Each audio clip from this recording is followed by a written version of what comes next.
We are here live at the 2016 Food Tank Summit in Chicago. My name is Alia Dalal. We're going a little behind the scenes here on Facebook Live.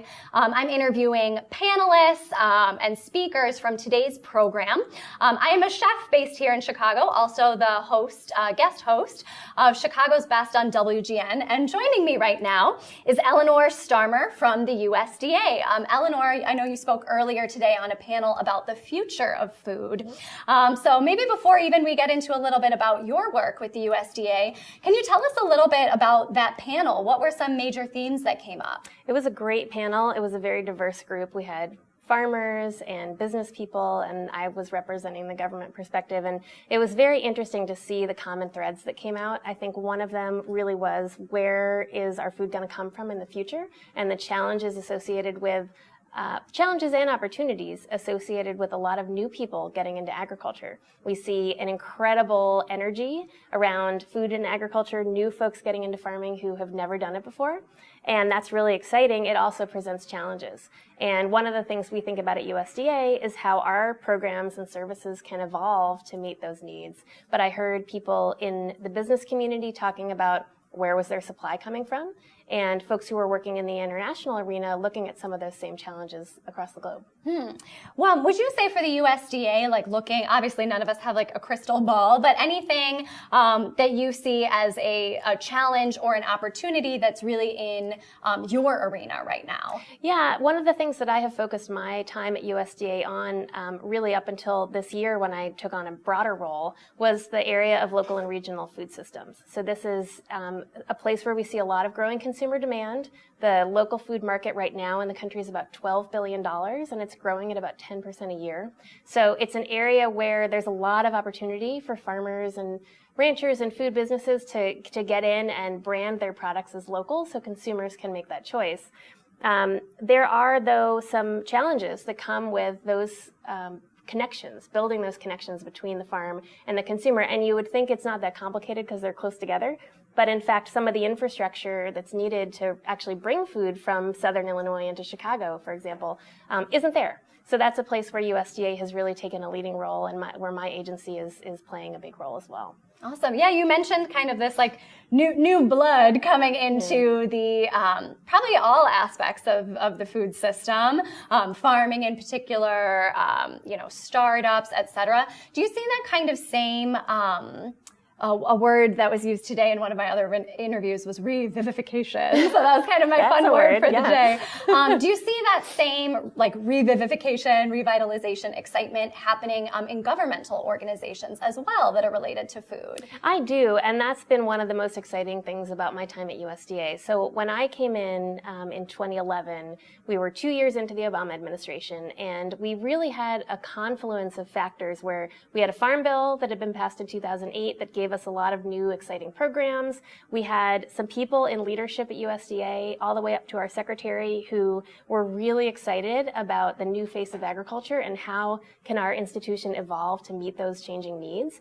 And then we had a lot of new people coming in our doors and saying, hey, we heard you might have something for us. Let's talk. We want to learn more about your programs. And that has been an incredible opportunity for us to have a conversation about how we can meet these needs and all the great tools and resources USDA has, and really to engage some stakeholders who probably never worked with us before. Yeah, if you're just joining us now, I'm speaking with Elanor Starmer from the USDA. We're going behind the scenes here at the Chicago Food Tank Summit. So Elanor, you mentioned some of these specific programs that you worked on. Maybe is there one that you'd like to highlight? Maybe it's something that a lot of us don't know is happening, or anything that you see as like a real success in the past few years. Sure. Well, so here's an example of something that I think is very innovative and sort of unique. That's pretty new. I mentioned sometimes we see these challenges connecting the farm to the consumer, even if they're located close by. But we do see in a lot of different parts of the country, farmers interested in getting into this work and consumers saying, I want more local food, but they're not meeting in the middle. We partnered with a number of philanthropic organizations to create an initiative that we call Food Link. And it's basically, we put in a little bit of seed money, and the foundations matched it 2-to-1. And we're now funding 10 people in different regions of the country who are actually on the ground working to connect those farms and those markets, and looking at all of the things that need to be in place in between in order for that to work. And we're seeing really exciting returns to the farmers as they're accessing these new markets and, frankly, making more money and then reinvesting that into their communities and businesses. Oh, that's awesome. So I'm also curious about your, just you as an individual, your individual interest in food. I think one of the fun things about these conversations is that we talk about high level and policy and all this stuff, but I think one commonality that we all have today, even though we might be coming from very different places, is our appreciation of good food. Like I mentioned, I'm a chef, so that's, number one for me, but I'm curious what your personal interest in food is. Are you, a master home cook, gardener, anything that we should know about you? Yeah, well, my interest in food really grew out of, my family comes from a small rural community in New Hampshire, just at the southern edge of the White Mountain National Forest. And our next door neighbors are organic farmers. And so spending time on their farm and just watching what they're doing and the incredible bounty that they're able to raise and the risks that they take to grow food for us to eat so that I don't have to do it, is really inspiring and has been kind of a grounding force in my work. It's something I think a lot about as I go into USDA and think about how our programs and services work for farmers.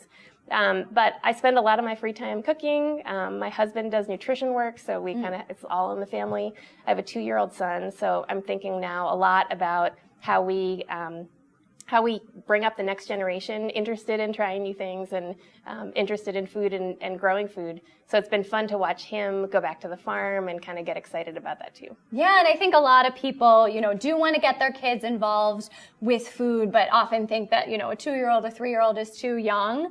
But really, I know I've done a lot of volunteer work with kids. Like, kids can pick herbs, they can squeeze lemons, and it's a real way to get them engaged with the conversation about food and where it comes from, and hopefully lay the foundation that they can cook for you in the future. Yeah, if there's any question, last night he said, "Mama, I want pickled beets." And I was like, where did that come from? You're like, my job is done. Exactly. I've done a good job as a parent. Yeah. Well, awesome. Thank you so much for joining us, Elanor. We've been here live behind the scenes at the 2016 Food Tank Summit. My name is Alia Dalal. You can catch up with me at aliadalal.com, but be sure to check out all the videos from today, including our panels, our keynote speeches at foodtank.com.